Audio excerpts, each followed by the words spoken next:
First up at 5:30 tonight, our big story. Sad to say that it's not where the children's going to go. Where they're going to go now? In the streets. An end of an era in the Elm City. The Boys and Girls Club of New Haven is closing its doors at the end of the week. And the news means parents are now scrambling to find after-school options for their kids. Good evening and thanks for joining us on this Wednesday.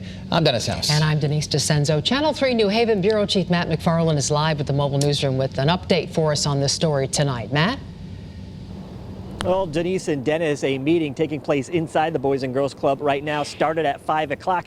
Staff said we weren't allowed in, and they couldn't say anything, only to give us a press release saying they weren't going to comment. Now, Boys and Girls Club here in New Haven dates back 150 years, and Friday, as you said, it will be closing its doors. That's left parents trying to figure out what they're going to do for those after-school options. Meanwhile, those with ties to the club say it's a shame it got to this point.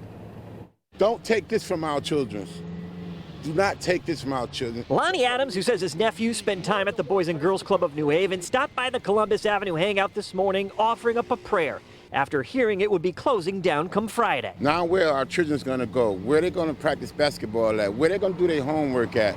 Us as the community need to come together and stand out here and fight for this building. The Boys and Girls Club of New Haven, a nonprofit, says it made the difficult decision to pull the plug on its after-school programs, citing financial uncertainty and limited resources. It was definitely a surprise. I think the Boys and Girls Club of New Haven has developed a reputation of kind of being a comfort zone and always being there. So it was surprising to hear that that they were having trouble. Toby Carberry played basketball at Hill House, went to Star at the University of Vermont, and played professionally overseas. He's now an assistant basketball coach at Yale, but before it all, he says the Boys and Girls Club of New Haven helped him develop his game and helped shape who he is today. Even more important than the basketball aspect of the popularity of the Boys and Girls Club of New Haven, it is the after-school stuff.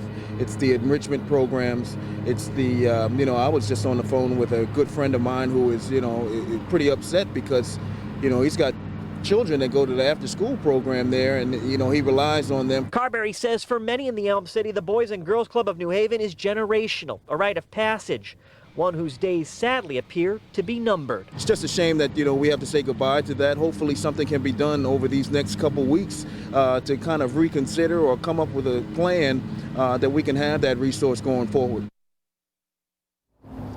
Now, we did reach out to the club for comment today to see if funding was an issue. How long did they know about it? Why make this announcement now? But again, they said they would not comment. We're told that club leaders say they plan to take the next 90 days to look at options for other outreach opportunities for the kids. And again, we're going to stay on top of this story. For now, we're live with the mobile newsroom in New Haven. Matt McFarland, Channel 3 Eyewitness News.